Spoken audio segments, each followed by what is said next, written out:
Hi friends, ఓం సాయిరామ్. బాబాగారి ఆశీస్సులు అందరిపైన ఉండాలని మనస్ఫూర్తిగా కోరుకుంటూ ఇక ఈరోజు వీడియోలో బాబాగారు అయితే ఒక మంచి సందేశాన్ని అయితే మనం ముందుకు తీసుకొచ్చారండి. అందరూ కూడా సుఖంగా సంతోషంగా ఎప్పుడూ కూడా ఆనందంగా ఉండాలని చెప్పేసి ఆ బాబాగారి తరపున నేను కూడా మనస్ఫూర్తిగా కోరుకుంటున్నాను.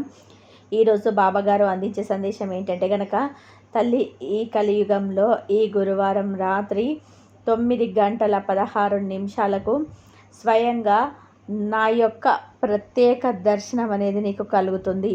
నా మీద నమ్మకంతో వినమ్మా అని చెప్పి ఏదో ఒక తెలియని సందేశాన్ని ఈరోజు బాబాగారు మనకు అందించాలని అనుకుంటున్నారు. అంతేకాకుండా స్వయంగా ప్రత్యక్ష దర్శనం అనేది మనకు కలుగుతుంది, బాబాగారి యొక్క దర్శనం కలుగుతుందని చెప్పి ఈ సందేశంలో ఉండే ఆంతర్యం ఏంటో మనం ఖచ్చితంగా తెలుసుకోవాలని చెప్పి ఇక బాబాగారి యొక్క సందేశాన్ని విషయానికి వస్తే కనుక, బిడ్డ, నేను నీకు ప్రత్యక్ష దర్శన భాగ్యాన్ని ఈ కలికాలంలో కలుగజేయబోతున్నాను.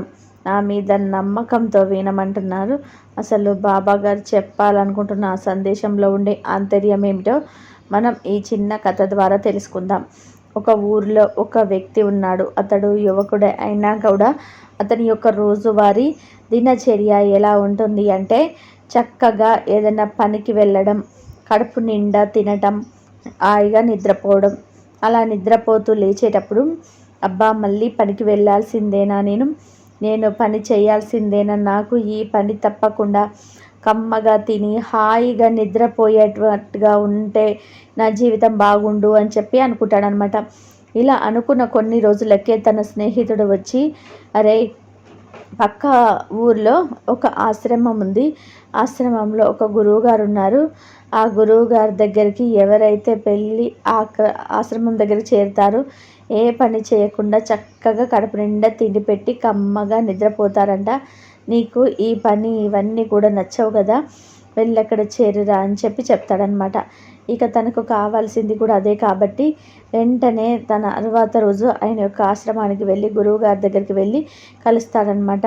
గురువుగారితో చెప్తాడు, స్వామి, నేను ఈ ఆశ్రమంలో చేరుదామనుకుంటున్నామని చెప్పి చెప్తాడనమాట. తప్పకుండా చేరు నాయన అని చెప్పి గురువుగారు అంటారు. అయితే స్వామి, నేను ఏ పని కూడా చేయను, నాకు కడుపుకి ఇంత ముద్ద అన్నం పెడితే అది తిని హాయిగా నిద్రపోతాను, ఇదంటేనే నాకు ఇష్టం అని చెప్పి చెప్తాడు. అప్పుడు ఆ మాటలు విన్న గురువుగారు ఏమని చెప్తుందంటే, ఇతను చాలా అమాయకంగా ఉన్నాడు, చాలా మంచి వ్యక్తి కూడా అని చెప్పి అనుకొని, సరే నాయనా, నువ్వే పని చేయవద్దు, కాకపోతే ప్రతిరోజు ఉదయం మాత్రం నువ్వు పూజ చేసి ఒక దీపం పెట్టి నువ్వు నచ్చినట్టుగా ఉండు, నేనేమీ అనను నాయనా అని చెప్పి అంటాడనమాట. దానికి అతడు ఏమనుకుంటాడంటే, నాకు పూజ చేయడం అంటే చాలా సరదా, తప్పకుండా నేను పూజ చేస్తాను, మంచిగా తింటాను, హాయిగా నిద్రపోతాను, నాకు ఇది చాలు స్వామి అని చెప్పి అక్కడి నుంచి వెళ్ళిపోతాడు. ఇక అతను అడిగినట్టుగానే హాయిగా తింటాడు, నిద్రపోతాడు. ఇలాగే చూస్తూ నెల రోజులు గడిచిపోయింది. నెల తర్వాత ఒకరోజు ఏకాదశి వచ్చిందనమాట. ఏకాదశి రోజు ఆ యొక్క ఆశ్రమంలో అందరూ కూడా ఉపవాసం ఉంటారు కనుక ఎవ్వరు కూడా వంట చేయరు. కానీ ఈ అమాయకుడికి చాలా ఆకలిగా వేస్తుంది. బాగా ఆకలి వేసి గురువుగారి దగ్గరికి వెళ్ళి అడుగుతాడు, ఏంటి స్వామి, ఈరోజు నాకు ఇంకా ఆహారం అనేది అందలేదు, ఇంకెవ్వరు కూడా వంట చేయనట్లుంది అని చెప్పి అడుగుతాడనమాట. అప్పుడు ఆ స్వామి గురువుగారు ఏం చెప్తారంటే, నాయన, ఈరోజు ఏకాదశి, ఆశ్రమంలో వారందరూ కూడా ఉపవాసం ఉంటారు, ధ్యానంలో కూర్చుంటారు, కనుక ఈరోజు ఎవ్వరు కూడా భోజనం తినరు, ధ్యానంలో కూర్చుంటారు కనుక ఈరోజు ఎవ్వరు కూడా భోజనం తినరు కాబట్టి వంట చెయ్యరు అని చెప్పి చెప్తాడు. ఆ మాట వినగానే ఆ మైకుడికి కడుపులో ఒక బండ పడినట్టుగా ఉండి వెంటనే గురువుగారిని అడుగుతాడు, స్వామి, నేను ఆకలిగా ఉండడం అంటే అది నా వల్ల కాని పని, కనుక మీరు ఈ ఒక్క చిన్న పని చేయండి, నా వంట నేను చేసుకుంటాను అని చెప్పి అడుగుతాడనమాట. సరేనైనా, నువ్వేమీ మా కోసం అని చెప్పి ఉపవాసం ఉండవలసిన అవసరం లేదు, నీ వంట నువ్వు చేసుకో, కాకపోతే ఆశ్రమంలో వద్దు, ఎందుకంటే ఆ యొక్క సువాసనలు అనేటివి వస్తూ ఉంటే మిగతా ఉపవాసం ఉన్న వాళ్ళకి కొంచెం ఇబ్బందిగా అనిపిస్తుంది, నువ్వు ఎక్కడికైనా బయటకి కావలసిన సామాన్లు పట్టుకొని వెళ్ళి బయట చేసుకోపో అని చెప్పి చెప్తాడనమాట. సరేనని చెప్పి అతనికి కావలసిన గిన్నెలు, తపాలాలు, ఇంకా సరుకులు ఇంకా అన్నీ తీసుకొని వెళ్ళి ఒక చెరువు గట్టుకు వెళ్ళి తనకు కావలసినట్టుగా మంచిగా రొట్టెలు చేసుకొని తిందామని చెప్పి అనుకొని ఇంకా గురువుగారికి చెప్పి బయలుదేరి ఆశ్రమం నుంచి వెళ్ళబోతాడు. వెళ్ళబోయేటప్పుడు గురువుగారు ఒకసారి వెనక్కి పిలుస్తాడు. నాయనా, నువ్వు వంట చేసుకున్న తర్వాత నువ్వు తినే ముందు రామయ్యకి మాత్రం ఖచ్చితంగా నువ్వు పలహారం పెట్టినాక మాత్రమే నువ్వు భోజనం చేయాలి, గుర్తుంచుకో అని చెప్పి చెప్తాడనమాట. ఇక తను సరేనని చెప్పేసి దానికి ఇంకా వెళ్ళి మొత్తం చేసుకొని చపాతీలు, రొట్టెలు ఇవన్నీ కూడా చేసుకొని ఆరు బయట తిందాము అనుకునే ముందు గురువుగారు చెప్పిన మాట గుర్తుకొస్తుంది. గురువుగారు చెప్పిన మాట గుర్తుకొచ్చి, రామయ్య భోజనం సిద్ధమైంది, రామయ్య రావయ్య, రామయ్య రావయ్య తిందువు కానీ అని చెప్పి అమాయకంగా పిలుస్తాడనమాట. అలా 2 సార్లు పిలిచిన తర్వాత సాక్షాత్తు ఆ శ్రీరాముడు చంద్రుడే ఆకాశం నుంచి దిగి వచ్చి, ఏంటిరా పిలిచావు, ఏంటి నాయనా పిలిచావు అంటే, మీరు పలహారం కనుక భుజిస్తే మీరు తిన్న తర్వాత నేను తింటాను అని చెప్పి చెప్తాడనమాట. ఇక రామయ్య తండ్రితో పాటు సీతమ్మ తల్లి కూడా వస్తుంది. మనసులో అనుకుంటాడు ఈ అమాయక శిష్యుడు. ఏమనంటే, ఒక్కరే వస్తారు అని చెప్పి గురువుగారు చెప్పారు, కానీ ఇక్కడ చూస్తే ఇద్దరున్నారు. నేను చేసిన భోజనం వీరిద్దరికే సరిపోయిద్ది. ఇక నా దగ్గర ఉపవాసమే ఈరోజు. ఏదైతే ఏమైందిలే, ఇద్దరికైతే పలహారం పెట్టేద్దామని చెప్పేసి అనుకొని తాను చేసిన భోజనం మొత్తం కూడా రామయ్య తండ్రికి, సీతమ్మ తల్లికి పెట్టేస్తాడనమాట.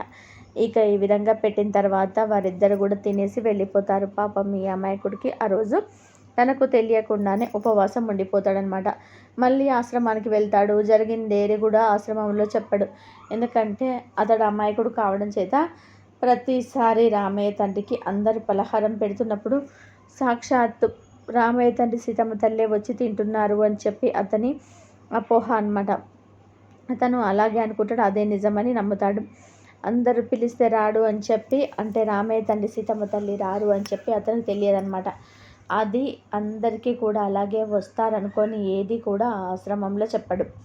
ఇక మళ్ళీ కొన్ని రోజులు గడిచిపోయిన తర్వాత మళ్ళీ నెల వస్తుంది, మళ్ళీ ఏకాదశి వస్తుంది. మళ్ళీ ఆ యొక్క గురువుగారి దగ్గరికి వెళ్ళి, నాకు ఈసారి కొంచెం భోజనానికి ఎక్కువ సామాన్లు కావాలండి, ఎక్కువ సరుకులు కావాలి గురువుగారు, నాకు పోయినసారి తీసుకెళ్ళినవి సరిపోలేదు అని చెప్తాడు. అప్పుడు గురువుగారు ఏమని ఆలోచిస్తారంటే, పాపం అమాయకుడు కదా, కొంచెం ఆకలి ఎక్కువగా వేస్తుందేమో, కొంచెం ఎక్కువ తింటాడేమో అనుకొని, సరే నాయన తీసుకొని వెళ్ళు అని చెప్పి చెప్తాడనమాట. ఇక సరేనని చెప్పి ఈసారి కూడా మంచిగా భోజనాన్ని సిద్ధం చేసి, రామయ్య తినటానికి రావయ్యా అని చెప్పి పిలుస్తాడు. ఇక పిలిచిన తర్వాత సాక్షాత్తు ఆ రామయ్య తండ్రి, సీతమ్మ తల్లి, లక్ష్మణుడు ఇంకా వీళ్ళు ముగ్గురితో పాటు హనుమంతుడు కూడా వస్తాడనమాట. ఇక ఈ నలుగురిని చూసి మనసులో మళ్ళీ అనుకుంటాడు, ఆహా ఈసారి కూడా నాకు ఉపవాసమే అనుకుంటా, ఇద్దరు వస్తారని సరిపడ సామాన్లు తెచ్చుకొని నేను వండితే ఈసారి నలుగురు వచ్చారే, ఈ రామయ్య తండ్రి ఒక్కడే రావడం కుదరదు, కుటుంబాన్ని మొత్తం కూడా తీసుకొని వస్తున్నారు అని చెప్పి మనసులో అనుకొని తెచ్చింది మొత్తం కూడా ఆ నలుగురికి పలహారంగా పెట్టి మళ్ళీ ఇతను ఉపవాసం ఉండి ఇంటికి వెళ్ళిపోతాడు. అంటే ఆశ్రమానికి వెళ్ళిపోతాడనమాట. ఇంకా జరిగింది ఏది కూడా ఆశ్రమంలో చెప్పడు. ఇక తర్వాత మళ్ళీ అలా కొన్ని రోజులు గడిచిపోయిన తర్వాత మళ్ళీ ఏకాదశి వస్తుంది. ఈసారి గురువుగారి దగ్గరికి వెళ్ళి, గురువుగారు పోయినసారి తీసుకువెళ్ళిన సరుకులు కూడా నాకు ఏమీ సరిపోలేదు, ఈసారి నాకు మరిన్ని సరుకులు కావాలి అని చెప్పి చెప్తాడనమాట. అంటే దానికి గురువుగారు ఆలోచిస్తారు, ఈ యొక్క అమాయకుడు సరుకులన్నీ తీసుకుపోయి నాకు తెలియకుండానే ఎవరికైనా అమ్ముతున్నాడా ఏంటి, నేను చాటుగా వెళ్ళి పరీక్షించాలి అని చెప్పి అనుకుని అతని ఎదురుగా ఏది కూడా అనకుండా, ముందుగా నోరు జారకుండా గురువుగారు చక్కగా అతనికి కావలసిన సరుకులన్నింటినీ కూడా తీసుకొని వెళ్ళమని పర్మిషన్ ఇస్తాడనమాట. ఇక ఇతను కావలసిన సరుకులన్నీ కూడా కోతాలు కట్టుకొని, మూటలు కట్టుకొని చక్కగా వెళ్ళి అక్కడ మొదలు పెడతాడు, కూర్చుంటాడనమాట. కూర్చున్న తర్వాత అతని వెనకమాలే అతనికి తెలియకుండా ఆ గురువు గారు కూడా ఫాలో అయ్యి ఒక దగ్గర చెట్టు దగ్గర నిల్చుంటారు. అమాయకుడు అసలు ఏం చేస్తున్నాడా అని చెప్పి. ఇంకా కొంచెం సేపటికి రామయ్య తండ్రి, సీతమ్మ తల్లి, లక్ష్మణుడు ఇంకా వచ్చేసి కొంతమంది ఋషులు, మునులు, హనుమంతుడు వీరందరూ కూడా వచ్చేసారనమాట. వచ్చారు కదా స్వామి అంటే ఏంటి ఇలాగే కూర్చున్నావు, మాకు భోజనాన్ని సిద్ధం చేయలేవా అని చెప్పి రామయ్య తండ్రి అడుగుతాడు. అసలు ఎంత వండాలో, ఎంతమంది వస్తారు ఏది కూడా నాకు తెలియదు స్వామి. కనుక అదిగో కావలసిన సరుకులు సామాన్లు అన్నీ కూడా తెచ్చాను. మీకు కావలసినంత, మీకు నచ్చినంత వంట మీరు చేసుకొని తినండి. మీరు తినేటప్పుడు కొంచెం నాకు పెట్టండి చాలు అని చెప్పి అమాయకుడు పక్కన కూర్చొని అంటాడు. ఆమె తండ్రి ఒక నవ్వు నవ్వుకొని అతని అమాయకపు మాటలకు, ఇది మన యొక్క భక్తుడు కోరిన కోరిక. ఈ భక్తుడు కోరిన కోరికను తప్పకుండా ఈరోజు మనం తీర్చాలి. అందరూ కూడా తలా ఒక పని మొదలు పెట్టండి, వంట చేయడం ప్రారంభించండి అని చెప్పి రామయ్య తండ్రి ఆజ్ఞాపిస్తాడనమాట. ఈ విధంగా ఆజ్ఞాపించిన తర్వాత ఇక హనుమంతుడు ఒక్కొక్కటిగా అన్నీ చేస్తూ ఉంటాడు. అవును, లక్ష్మణుడు కూరగాయలు కోస్తాడు, సీతమ్మ తల్లి వంట మొదలు పెడుతుంది. ఈ విధంగా కార్యక్రమాన్ని అంతా కూడా జరుగుతుంది. కానీ చాటున నిల్చొని ఆ గురువు గారికి ఎవ్వరు కూడా కనిపించరు. అతను ఒక్కడే, ఆ శిష్యుడు ఒక్కడే. ఆ గురువు గారికి ఎవ్వరు కూడా కనిపించరు. అతడు ఒక్కడే, ఆ శిష్యుడు ఒక్కడే చాప మీద కూర్చొని అంతా కూడా దిక్కులు చూస్తున్నట్టుగా కనిపిస్తాడు. అప్పుడు గురువుగారి మనసులో ఏమనుకుంటారంటే, ఈ అమాయకుడు ఏంటి వంట చేసుకుంటానని చెప్పి ఇక్కడికి వచ్చి సైలెంట్గా కూర్చుంటున్నాడు అని చెప్పి అనుకుంటారనమాట. ఇక కొంచెం సేపటికి కొంతమంది మునులు, ఋషులు, తపస్సుకులు వీళ్ళందరూ కూడా ఆ యొక్క రామయ్య తండ్రి, సీతమ్మ తల్లి సాక్షాత్తు వంట చేస్తున్నారు. వారు చేసిన కొంచెం ఒక మెతుకు దొరికినా కూడా అది మహా నైవేద్యం అని చెప్పి అక్కడికి వచ్చి ఒక్కొక్కరు కూడా ప్రసాదంగా స్వీకరించి తింటూ వెళ్తున్నారు. ఈ అమాయకుడు అక్కడ కూర్చొని మనసులో ఏమనుకుంటాడంటే, వామ్మో ఎంతమంది వస్తున్నారు, ఎంతమంది తింటున్నారు, ఈ రోజైనా నాకు ఉంటుందో లేదో అని చెప్పి అనుకుంటూ ఉంటారనమాట. ఇక చివరికి వంటంతా పూర్తయిపోయి అందరు కూడా కూర్చొని తింటూ ఉంటారు. ఇదంతా కూడా చాటుగా గమనిస్తున్న గురువు గారికి స్వామివారు ఎవరు కనిపించట్లే. ఈ యొక్క శిష్యుడు ఒక్కడే కనిపిస్తుంది. శిష్యు దగ్గరికి వచ్చి, ఏం చేస్తున్నావు నాయన, ఇలాగే కూర్చున్నావేంటి, వంట ప్రారంభించడం, వంట చేసుకొని తినకుండా అలా కూర్చొని ఏం చేస్తున్నావు అంటే, ఏం మాట్లాడుతున్నారు గురువుగారు, అదిగో అక్కడ అందరూ వంట చేస్తున్నారు కదా, రామయ్య తండ్రి, సీతమ్మ తల్లి, హనుమంతుడు, లక్ష్మణుడు, ఋషులు, మునీశ్వరులు వీళ్ళందరూ కూడా వంట చేసుకొని తింటూ ఉన్నారు కదా, మీకు కనిపించటం లేదా అని చెప్పి అంటాడు. ఎవరు నాయన, ఏం మాట్లాడుతున్నావు, రామయ్య తండ్రి వంట చేయడం ఏంటి, సీతమ్మ తల్లి అన్నం వండడం ఏంటి అని చెప్పి అడుగుతాడనమాట.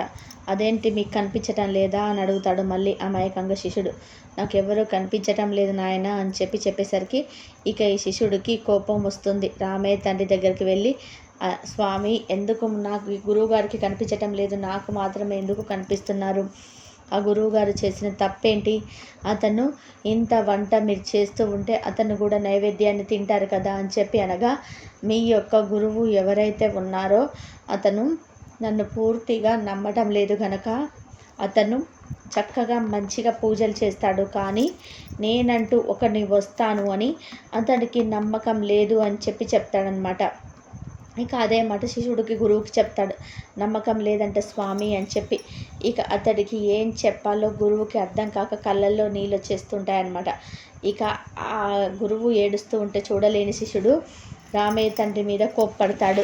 ఏంటంటే, స్వామి నా యొక్క గురువుకి కన్నీరు పెడుతున్నారు, నా గురువుకి ఒక్కసారి మీరు కనిపించండి, నా గురువు చాలా తెలివైన వాడు, చాలా గ్రంథాలు చదివాడు, నిత్యం దీపారాధన చేస్తూ ఉంటారు, నిత్యం పూజలు చేస్తూ ఉంటారు, అటువంటి పూర్తి జ్ఞానికి మీరు కనిపించకపోవడం ఏంటి అని చెప్పి అనగా, అతను పూర్తి జ్ఞానే నాయన, కానీ నేను వచ్చి నైవేద్యాన్ని తింటాను అని చెప్పి అతడి నమ్మటం లేదు, అతడికి నా మీద పూర్తి నమ్మకం లేదు, అసలు నేను వస్తాననే ఆయనకు తెలియదు అని చెప్పి అడుగు కావాలంటే అనగా, ఇక ఆ మాటలు కూడా గురువు గారికి కన్నీళ్ళు వస్తాయన్నమాట.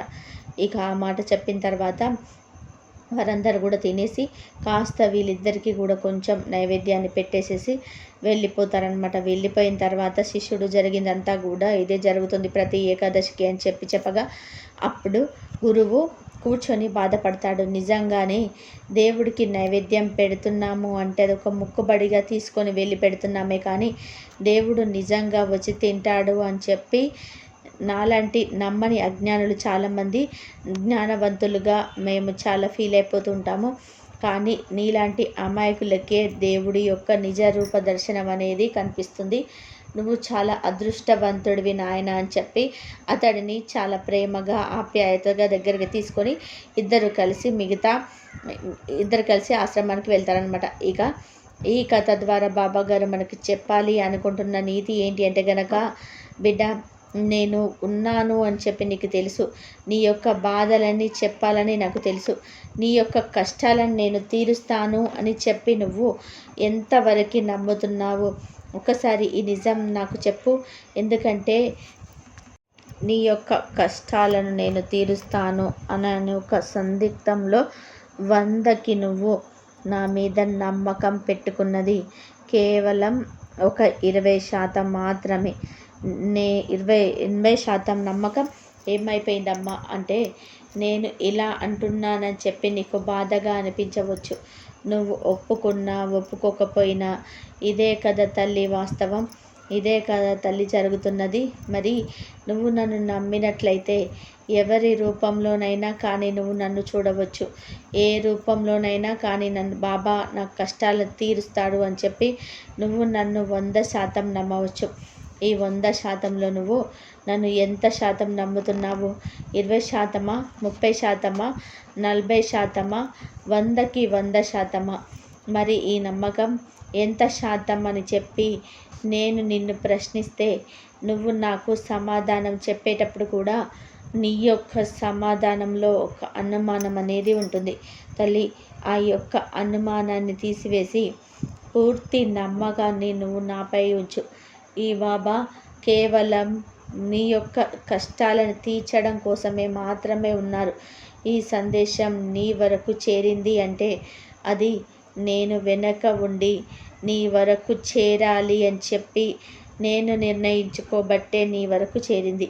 కనుక ఇకపై నువ్వు దేని గురించి కూడా అనుమానపడవకుండా నేను ఉన్నాను అని చెప్పి కనుక నువ్వు నమ్మినట్లయితే ఈ రాత్రి, ఈ గురువారం రాత్రి నీకు 9:16 నేనే స్వయంగా నా యొక్క ప్రత్యక్ష దర్శన భాగ్యం అనేది కల్పిస్తాను. కనుక నువ్వు నన్ను పూర్తిగా నమ్మచ్చమ్మా అని చెప్పి ఈరోజు బాబా గారు అయితే ఒక చాలా చక్కటి సందేశాన్ని అయితే అందించారు. మరి ఈ సందేశంలో ఆంతర్యంలో ఉండే అర్థం ఏంటో మనకి ఇప్పటికే పూర్తిగా తెలిసిపోయింది. నిజంగా మనల్ని మనం ప్రశ్నించుకున్నట్లయితే బాబా గారిని ఎంతవరకు నమ్ముతున్నామో, ఎంత శాతం నమ్ముతున్నాము అని చెప్పి మన మనస్సుని అడిగి మనస్సులోని సమాధానం చెప్పుకుంటే సరిపోతుంది. ఈ వీడియో నచ్చిందనిపిస్తే ఒక చిన్న లైక్ అయితే ఇవ్వండి. కింద కామెంట్ సెక్షన్లో ఓం సాయిరామ్ అని చెప్పి టైప్ చేయండి. అదేవిధంగా మరి కొంతమంది బాబా భక్తులకు వీడియోని షేర్ చేయండి. మరొక మంచి సందేశంతో మళ్ళీ కలుసుకుందాం. అంతవరకు కూడా బాబా గారి ఆశీస్సులు అందరిపైన ఉండాలని మనస్ఫూర్తిగా కోరుకుంటున్నాను. కాబట్టి బాబా ఉన్నారు అని నమ్మి మనము ఏదైనా సరే, ప్రసాదం కానీ, కొంచెం ఏదైనా పండు కానీ మనం తీసుకొచ్చుకున్నది ఏదైనా సరే బాబా గారికి పెట్టినట్లయితే ఉన్నాడు అని నమ్మితే మన కోరికలన్నీ నెరవేరుతాయండి. లేడను అని అనుకున్నామనుకో ఆ కోరికలు నెరవేరకుండా మనం ఇంకా జరగట్లేవు, ఇంకా అవ్వట్లేవు, నాకు ఏ సమస్యలు తీరట్లేవు అని చెప్పేసి మనం బాధపడుతూ ఉంటాము. కాబట్టి ఉన్నారని ఎప్పుడైతే నమ్ముతామో ఆ క్షణమే ఆ కోరిక నెరవేర్చేస్తాడు. కాబట్టి ఎప్పుడైతే మనం విశ్వాసం, భక్తి, శ్రద్ధలతో ఉంటే అప్పుడే మన కోరిక నెరవేరిపోతుంది. ఏదైనా సరే భక్తి, శ్రద్ధ సబూరి అనేది బాబాగారు ఎప్పుడు చెప్తూనే ఉంటారు కదా. ఇలా అంటున్నానని చెప్పేసి ఎప్పుడు బాధగా అనిపించవచ్చు, కానీ నువ్వు ఒప్పుకున్నా ఒప్పుకోకపోయినా కానీ ఇదే కదా తల్లి వాస్తవం అని చెప్పి బాబాగారు అయితే ఎప్పుడు చెప్తున్నది. మరి నువ్వు నమ్మినట్లయితే ఎవరి రూపంలోనైనా సరే కానీ నువ్వు నన్ను చూడవచ్చు. ఏ రూపంలోనైనా కానీ బాబా నా కష్టాలను తీరుస్తాడు అని చెప్పి ఒక్కసారి 100% నమ్మవచ్చు. ఈ 100%లో నువ్వు నన్ను ఎంత శాతం నమ్ముతున్నావో, 20%, 10%, 30%, 40%, 100కి 100% అని చెప్పి బాబా గారు మనల్ని ప్రశ్నిస్తున్నారండి. కాబట్టి మనం 100కి 100% నమ్మినట్లయితే అప్పుడు సమాధానం కరెక్ట్గా బాబా గారు కూడా మనకు చెప్తారండి. కాబట్టి మనకు ఉన్న అనుమానాలన్నీ కూడా తీరిపోతాయి. ఆ యొక్క అనుమానాలు తీసివేసేసి పూర్తి నమ్మకంతో మనమేనా ఉంచు. అందరూ బాగుండాలి, అందరిలో మనం ఉండాలి. ఓం సాయిరామ్. శ్రద్ధ సబూరి.